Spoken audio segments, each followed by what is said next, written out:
Bonjour et bienvenue sur Home Radio. Je suis Christine Delmar, fondatrice de la méthode de coaching Le Bonheur t'attend. L'enseignement de vie d'aujourd'hui est le suivant.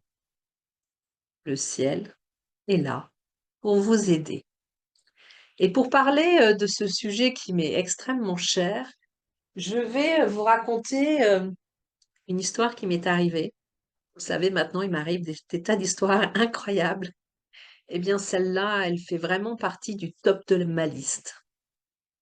Alors, je vous donne le contexte. Le contexte, je suis extrêmement amoureuse d'un homme qui l'est aussi, mais ça ne fonctionne pas.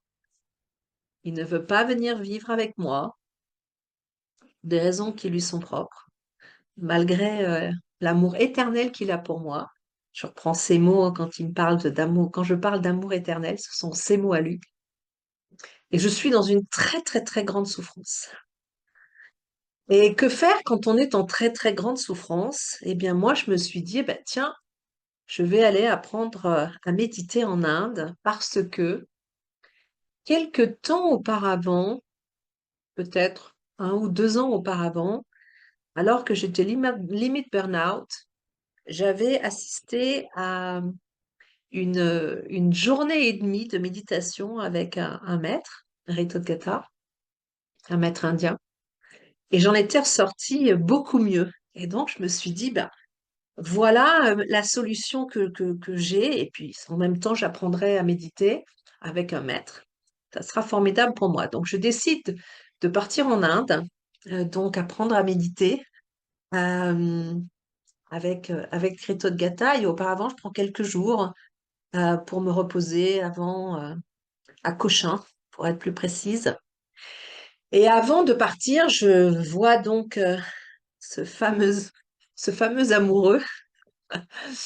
Et il avait quelques dons, lui aussi, et avant qu'on se quitte, il me dit, écoute, le 5e jour, il va se passer quelque chose. Je dis, ah bon, mais quelque chose de spirituel en Inde, on s'attend à ce que ce soit spirituel. Il me dit, non, pas vraiment ça. Bon, je suis un peu étonnée quand même, parce qu'en Inde, si c'est pas spirituel, c'est qu'il y a un problème. Mais j'entends, il me confirme et il me dit, oui, le 5e jour, il va se passer quelque chose pour toi, Christine. Bon, très bien, je ne l'interroge pas plus. Peut-être qu'il n'en savait pas plus lui-même non plus. Il avait juste cette information. Donc je pars en Inde, vraiment, je suis dans un état de très très grande souffrance. Cette relation avec mon amoureux est une relation, je dirais pas toxique, mais je dirais extrêmement néfaste pour moi, qui m'enlève, qui m'enlève de mon pouvoir, qui me rend extrêmement malheureuse, mais aussi parfois extrêmement heureuse. Donc je connais à la fois le grand bonheur et à la fois le grand malheur. Et ça me laisse quand même la plupart du temps sans énergie. Et parce que toute mon énergie est, comment dire, utilisée justement pour supporter la souffrance de ce chagrin d'amour. Donc j'arrive en Inde, bon, premier jour, 2e jour, je change d'hôtel, je quitte Cochin pour aller au bord de l'océan. 3e jour, 4e jour. Et là, je suis dans ma chambre d'hôtel, seule, absolument seule, et j'entends une voix qui me dit Kali, Kali, Kali. Alors, évidemment, je me retourne pour regarder si quelqu'un est arrivé entre-temps, parce que c'est quand même très étonnant ce genre de choses. Et non, il n'y a personne, et j'entends Kali. Alors, je ne suis pas tellement au fait de toutes les déesses existantes en Inde. J'ai une vague idée, donc qu'est-ce que je fais? Ben, je regarde sur Google qui est Kali. Et je vois cette déesse indienne toute noire, tirant la langue, avec des crânes suspendus sous forme de colliers, enfin vraiment une furie. Et en entendant Kali comme ça, qui m'est dit à l'oreille, vraiment, Kali, Kali, Kali, une colère commence à prendre possession de moi, mais un truc de dingue, vraiment une rage absolue. Et ça gronde en moi, sans que je ne puisse rien faire, sans que je ne sois plus maître de rien, et ça gronde, et ça gronde, et ça gronde. Et je me dis, mais ce n'est que le quatrième jour. Alors, qu'est-ce qui va se passer demain? Est-ce que du coup, j'ai un jour d'avance? Parce que, évidemment, en ayant cette colère énorme qui est en moi, j'ai envie d'envoyer mais tout péter, et particulièrement, évidemment, l'amoureux qui me crée tellement de souffrance. Mais ce n'est que le quatrième jour. Donc, j'attends le cinquième jour et je me réveille le lendemain matin mais avec cette rage en moi, mais cette colère noire, noire comme la déesse Kali, qui est là et qui me ferait mais tout casser. Mais vraiment, mais je n'ai jamais vécu une colère de cette dimension-là. Et en même temps, je la sens très saine, cette colère. Parce que c'est une colère qui dit stop à ce qui se passe et qui est négatif pour moi. C'est vraiment comme une sorte de rébellion, une révolte extrêmement profonde en moi pour dire maintenant ça suffit cette situation. Et donc le cinquième jour, ben, c'est pire que le quatrième jour, pire que la veille. Et Kali qui est là et elle m'habite et c'est incroyable cette rage. Alors évidemment, j'appelle mon amoureux et je lui dis pique-pendre au téléphone en disant que maintenant c'est terminé et que je ne veux plus et que ça suffit de m'avoir traité comme ça. Et vraiment, je dis même avec des termes que je n'emploie jamais. Mais voilà, c'était la rage absolue. Ça a été très efficace. Je dois remercier Kali pour ça parce que ça m'a permis de prendre beaucoup de distance par rapport à mon amoureux et de reprendre du coup des forces, ma puissance. Et du coup, je suis devenue une dévote de Kali, c'est comme ça qu'on dit en Inde. J'ai énormément de reconnaissance pour elle parce qu'elle m'a beaucoup aidée ce jour-là. Et pas seulement ce jour-là. Quelques années plus tard, j'habitais dans une maison qu'on m'avait prêtée à Dauphin. Et malheureusement, les propriétaires vendaient cette maison. Et je m'occupais même du déménagement et de tout vendre pour que la maison soit donc disponible pour les nouveaux propriétaires. Mais en même temps, je me coupais l'herbe sous les pieds. Je, me- je sciais la branche sur laquelle j'étais posée parce que je n'avais pas d'autre logement. Et je voulais rester à Dauphin, dans les Alpes-de-Provence, et c'est pas si simple. Je vais visiter une maison, mais qui était mais une boîte à poupées super petite, hyper sombre. Alors, je sortais d'une maison magnifique, c'était une propriété extraordinaire que j'adorais. Il y avait des cèdres particulièrement qui étaient mes amis les plus intimes. Et j'étais ce soir-là, mais totalement, mais désespérée, en me disant, mais je vais jamais trouver de maison, je vais jamais trouver à me reloger, mais vraiment dans le désespoir le plus total. Et là, évidemment, j'en appelle à Cali. Cali, s'il te plaît, mais aide-moi. Aide-moi, Cali, je n'en peux plus, je ne sais plus que faire. Le lendemain, la femme de ménage qui était devenue mon amie, donc la femme de ménage de cette maison où je vivais et qui était devenue mon amie, vient me rendre visite. D'habitude, elle ne venait jamais ce jour-là et elle ne restait jamais parce qu'elle était super occupée. Et là, ça dure, ça dure, ça dure.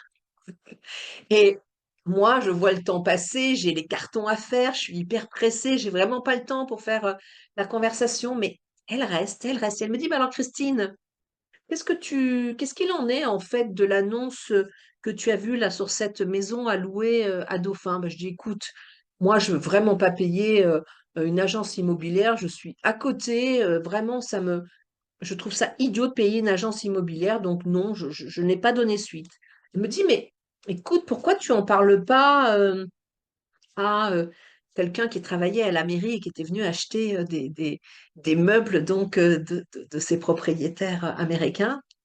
Et je dis, bah écoute, tu as son numéro? Elle me dit, oui, oui, je l'ai, tiens, je te le donne. Et donc j'appelle cette dame et je lui envoie la photo de la maison, de l'annonce. Elle me dit, ah mais oui, je vois très bien, je vois très très bien. Oui, oui, c'est la maison de Madame Petit. Ah, vous la connaissez? Est-ce que vous pourriez me donner son numéro de téléphone pour que je l'appelle? Elle me dit, écoutez, non, mais je vais lui donner votre propre numéro de téléphone et elle va vous appeler. Et effectivement, en fait, j'appelle cette dame, Madame Petit. Et là, Madame Petit me raccroche plus ou moins au nez. Je ne sais pas, elle me dit, je suis occupée, excusez-moi, je vous rappelle. En fait, pas du tout. Elle a rappelé donc la secrétaire de mairie pour avoir des renseignements sur moi, pour savoir si c'était pas une arnaque, cette histoire-là. Et après, elle me rappelle, je vais visiter la maison. Quand elle me voit, d'abord non, quand je la vois, je suis sous le charme. Elle est habillée en sari. C'est une femme d'origine indienne. Et quand elle me voit, elle me le dira plus tard, elle a un flash. Et il y a quelque chose qui se passe entre elle et moi. Et donc, je vais visiter cette maison et je tombe tout de suite sous le charme et je dis, ah ben oui, je la prends. Et moi, je ne m'étais pas posé la question de savoir s'il y avait d'autres candidats euh, locataires pour cette maison. Pour moi, c'était une évidence. Et en fait, si, il y avait quelqu'un d'autre, mais c'est pas grave, le quelqu'un d'autre n'a pas eu la maison. C'était moi. Et quand elle m'a invitée, parce qu'elle habitait juste à côté, quand elle m'a invitée chez elle, eh bien, j'ai vu qu'il y avait une très belle statue de Kali.